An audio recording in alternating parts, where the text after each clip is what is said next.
I've built a lot of things in my life: a hardware business, a marriage, a family that actually calls back when I call them. You know what I never built?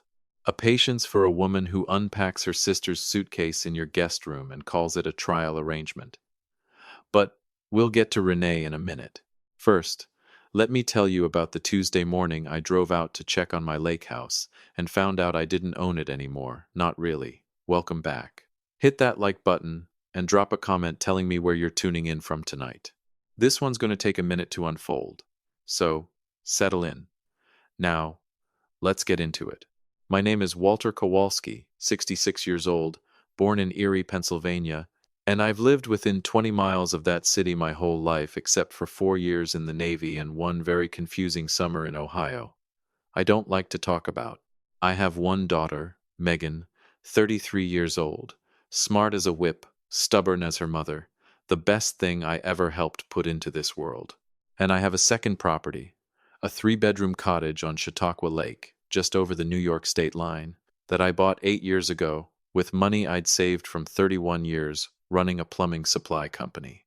I built that business from a single delivery van into 4 warehouses across 2 states. I know what it costs to build something. I also know what it costs to protect it, and for a while there, I'd forgotten that second part. I'd been renting the cottage out seasonally for the last few summers. Good money, low hassle. My property manager, a sharp young woman named Priya Anand, handled the listings and the walkthroughs and had already lined up a lovely retired couple from Buffalo who wanted a 6-month lease starting in September. All I needed to do was drive up, check the place over, snap a few photos for Priya, and give her the go-ahead. 40 minutes from my house in Erie to the lake, a drive I could do with my eyes closed, though I never do that, obviously. It was a clear morning in late August, the kind where the humidity finally breaks and the whole world smells like cut grass and lake water. I had the windows down. I was thinking about whether the dock needed new boards before winter. I was, for the last time that day, in a genuinely good mood. I turned onto Lakeshore Court around 10 in the morning. Everything looked exactly like it should. Quiet street, a few kids fishing off somebody's dock, nothing unusual. Then I pulled up to my own driveway and saw a minivan I didn't recognize, Ohio plates, parked crooked across half the space. Behind it, a red pickup with a camper shell, and parked half on the grass, an SUV with a bumper sticker for a middle school in Toledo. My garage door was cracked open about a foot. And from inside the house, music, not blasting, just the comfortable kind of noise people make when they've settled somewhere and stopped being careful about it. I sat in my truck for a second, just looking at it. 3 vehicles I'd never seen in my life, parked at a house that had my name on the deed and nobody else's. I want to be clear about something before I go further into this. This wasn't a break-in with a busted window and a crowbar on the porch. This was worse in a specific way, because somebody had a key. Somebody had let themselves in like they belonged there, and whoever it was had brought company and folding chairs, apparently because I could see 2 of them set up on my back deck through the side gate, along with a cooler the size of a footlocker. I got out of the truck slow. I want you to understand that about me before this story goes any further. I am not a man who moves fast when I'm angry. I move slower. It's a thing my late father taught me, working the counter at his hardware store back in the 70s. He used to say, "Walt, the man who raises his voice first has already lost the argument." I've carried that with me through 31 years of business negotiations, and I carried it up my own front walk that morning. I opened the front door without knocking, because it was my door, and I stepped into my own living room to find 6 people I had never met in my life, spread across my furniture like they'd rented the place themselves. A man in his 50s with a Cleveland Browns hat was reclined in my armchair, feet up on my coffee table, a beer from my own fridge sweating a ring onto the wood. A woman I'd later learn was his wife was stretched out on my couch, scrolling her phone. 2 younger adults, a man and a woman who looked to be in their late 20s, were out on the deck through the sliding door, laughing at something. And standing in my kitchen, pouring herself a glass of my good bourbon, the 12-year bottle I keep on the top shelf for special occasions, not gas station bourbon, was my daughter Megan's mother-in-law, a woman named Renee Castellano. "Walter," she said, like I was the one who'd shown up somewhere unexpected. "You're early. We weren't expecting you till this weekend. I stood in the doorway of my own kitchen and let that sentence sit in the air for a second. We weren't expecting you.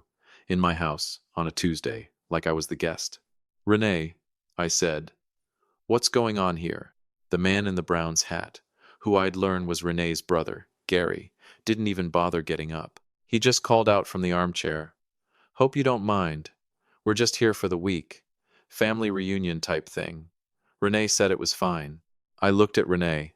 She had the glass of my bourbon in her hand, and the kind of easy, untroubled smile of a woman who has never once in her life considered that she might be in the wrong. Chris and I talked about it, she said, meaning my son-in-law, Chris. He said his wife's family could use the place while you weren't using it. Megan knows. It's basically going to be Chris and Megan's place eventually anyway, so I figured, why not get some use out of it now? There it was, that sentence. It'll basically be theirs anyway. I want to tell you that I raised my voice right then. I didn't. I've built enough things in my life to know that the moment you raise your voice is the moment you hand the other person the upper hand, because now the story becomes about your temper instead of their behavior. So I stood very still, and I let my eyes move around that room slowly, the beer ring on my coffee table, the open bourbon, the strangers laughing on my deck, Gary's bare feet on the cushion I'd bought for my late wife back before she passed. And then Renee laughed. Not a nervous laugh. A real one, easy and untroubled, the laugh of a woman who genuinely believed there was nothing here worth being upset about, because in her mind, what was mine was already halfway to being hers by proxy. That laugh is the moment. Not the bourbon, not the beer ring on the coffee table, not even the strangers on my back deck. The laugh. Because a laugh like that only comes from someone who has already done the math in their head and doesn't see any reason to hide it from you. I said one thing. Everybody needs to be packed up and out of this house within the hour. I didn't say it loud. I said it the way you close a filing cabinet. Quiet and final. Renee's smile faltered for the first time. Gary finally sat up in the chair. I turned around, walked back out my own front door, and got in my truck. I drove about 10 minutes down the road to a coffee stand by the marina, parked, and sat there with the engine off for a solid 2 minutes just breathing. Then I called my daughter. Megan picked up on the third ring. Hey, Dad, everything okay? I need you to answer something honestly before I say anything else, I said. Did you know your mother-in-law and half her family were staying at my lake house right now? There was a silence on the line that told me everything. Dad, Chris told me his Aunt Renee's family needed somewhere for a week. I didn't think it was a big deal. I figured you weren't using it right now. Did you give her a key? Another silence, longer.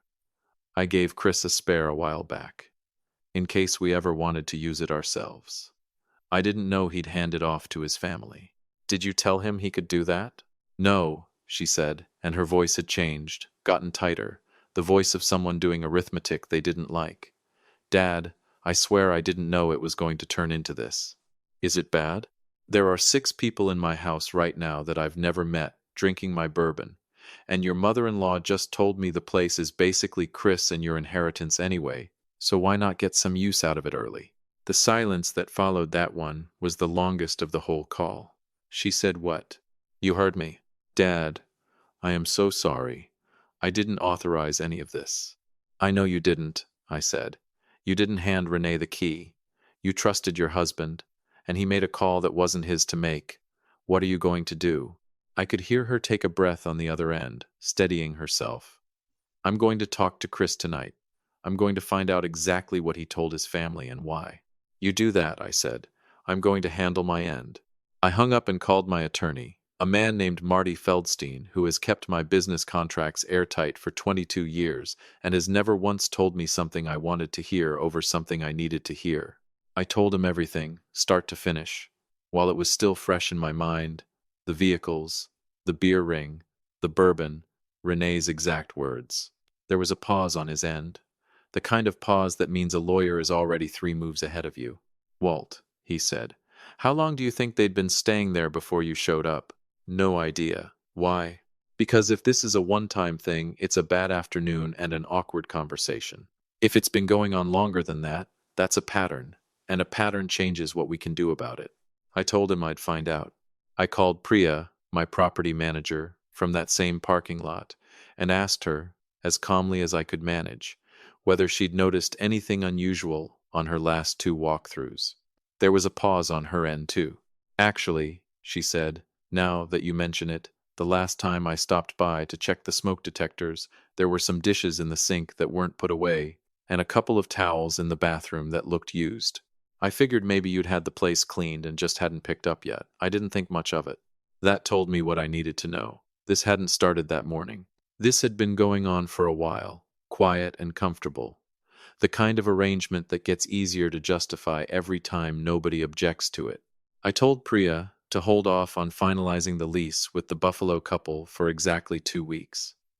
I didn't explain why. Priya's worked with me long enough to know that when I say hold, I mean hold, and I have my reasons. Then I drove back to the cottage. All 3 vehicles were gone by the time I got there, garage door shut, the house quiet and empty in the early afternoon light. I walked through every room.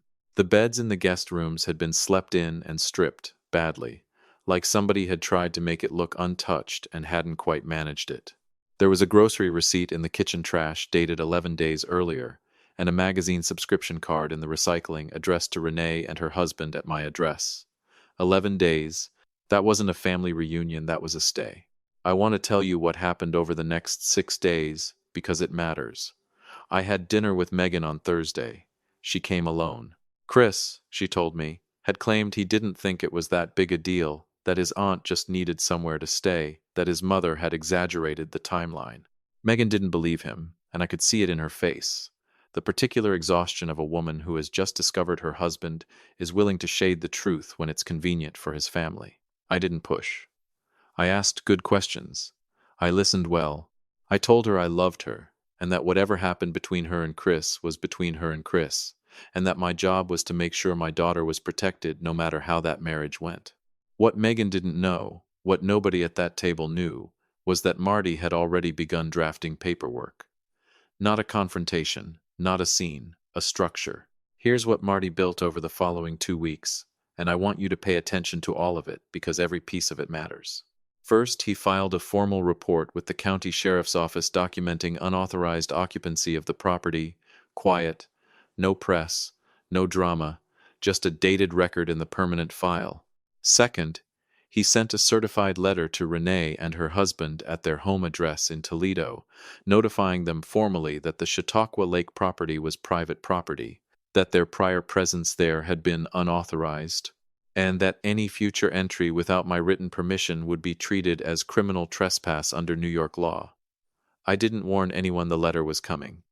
I didn't mention it to Megan. I didn't mention it to Chris. Marty sealed that envelope the same way I'd learned to seal every important decision in my life, clean, quiet, sent. Then I finalized the lease with the Buffalo couple, Dennis and Carol Whitfield, lovely people, both retired school teachers, who'd sent Priya a handwritten card after their second walkthrough saying how much they were looking forward to living somewhere peaceful. I signed them at $2,200 a month, 6-month term, move in the 1st of September. I want to say clearly, because I know some of you are wondering, I made sure Priya gave the Whitfields a full week of grace and a modest discount on their first month for the short delay, because none of what happened was their fault, and a man who lets innocent people absorb the cost of somebody else's bad behavior isn't protecting anything, he's just passing the damage downstream. 16 months passed after that, quiet the way the best decisions always are. The Whitfields settled in beautifully. Carol planted tomatoes along the side fence. Dennis fixed the dock himself before I even got around to asking. Rent came in on time every month without exception.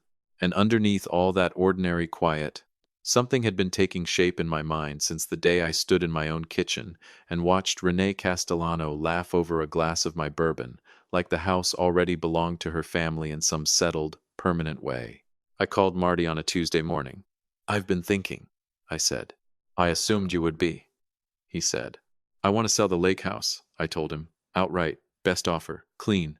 There was the Marty Feldstein pause, the one that means he's already 3 steps ahead, checking angles.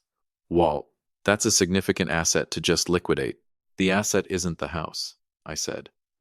"The asset is what I do with what it turns into." He was quiet for a second. Then he said, "Tell me what you're thinking." So I told him. And when I finished, There was a long silence on the line, and then he said, in the careful, measured tone of a man who's practiced law for over 2 decades and has learned never to show surprise, "Walt, that might be the most thorough thing you've ever asked me to build. Can you do it?" "I can have the framework drafted inside of 3 weeks." "Good," I said. "Get started." Here's what he built. The house sold within 11 days to a young couple relocating from Pittsburgh. Clean closing, no complications. The proceeds, every dollar of them, went into a trust, not a simple one, a carefully structured one that took Marty the better part of 3 weeks to draft with the kind of precision that makes other lawyers nervous. The terms were this: Megan would inherit fully and completely. No reduction, no punishment, not $1 diminished, because none of this was ever about my daughter. But the trust included a specific clause, written in plain, unambiguous legal language, stating that if Megan's spouse wished to have any legal access to, claim on, or benefit from any asset held within that trust, he would first be required to sign a postnuptial agreement drafted by independent counsel, signed voluntarily, on record. Not because I hated Chris, because I had watched his family stand in my kitchen and drink my liquor while calmly discussing my property like it was already a line item in their future, and I had decided, without raising my voice a single time, that it would never again be that easy. There was a second piece too, a legacy fund, fully separate, funded entirely from the sale proceeds, designated exclusively for any future grandchildren of mine, education, opportunities, their beginning in the world, structured to bypass Megan and Chris entirely if circumstances ever required it, and pass directly to children who didn't exist yet. Clean, untouchable, waiting. I invited Megan and Chris to dinner at my house on a Sunday in early spring. Told them Marty was joining us to go over some paperwork regarding my estate planning. Nothing alarming. Just responsible planning a man my age ought to do. Chris smiled through most of the meal in that easy, comfortable way he has, the way that always made me wonder just how much he actually paid attention to consequences. Marty walked through it the way he walks through everything, methodically, without rushing, in the plain language of a man who understands that clarity is the most powerful thing a legal document can offer. He laid out Megan's inheritance first, complete, generous, untouched. I watched Chris's shoulders relax at that part, watched something in his face ease. Then Marty turned the page and read the postnuptial clause aloud, word for word. The silence that followed was the most complete silence I've ever heard in my own dining room. I watched Chris's face move through 3 things in the space of about 4 seconds. First, shock, the real kind, the kind you can't fake because it arrives before your mind's had a chance to arrange itself into something more composed. Second, recognition, a slow understanding spreading behind his eyes that what his own mother had said in my kitchen months earlier hadn't just been overheard, hadn't just been remembered. It had been translated into a document now sitting on the table in front of him. And third, something that looked unmistakably like shame. Megan had gone very still beside him. She wasn't looking at the papers. She was looking at Chris. Marty turned to the final page, the legacy fund, and explained it plainly. Chris understood immediately what it meant, that his mother's afternoon in my kitchen had cost his future children nothing, but had cost him something specific and permanent, a wall built around Megan's inheritance that he would now have to earn his way past honestly, on the record, with his own signature or not at all. Nobody said anything for a long moment. Then Megan reached over and put her hand flat on the table, not on Chris's hand, just flat on the table between them, steadying herself, and said, quietly, "Dad, did Renee know this was coming?" "No," I said. "Nobody knew this was coming. That was the point." Chris finally spoke, his voice low. "Mr. Kowalski, I want to say what my mother did, what my family did, staying there like that. I should have shut that down the second I heard about it. I didn't understand how far it had gone."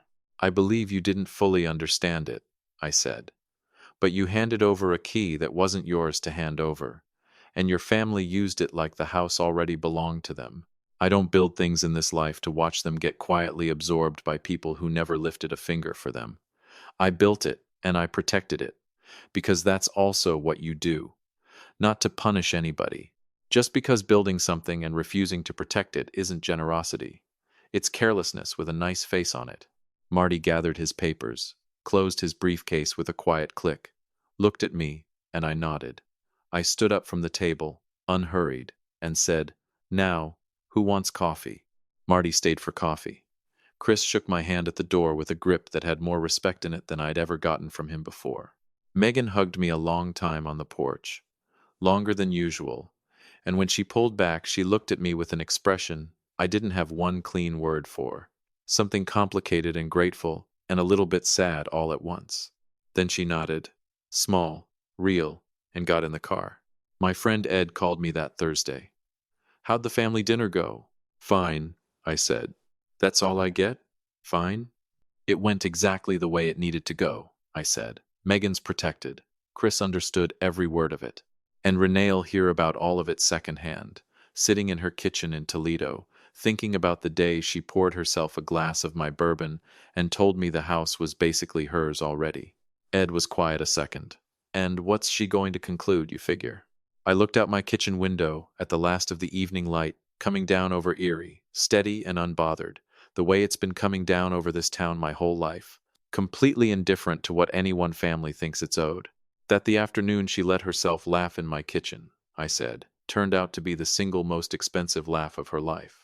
The postnuptial agreement was signed 5 weeks after that dinner. Independent counsel, voluntary, on the record. Chris signed it himself without a single complaint.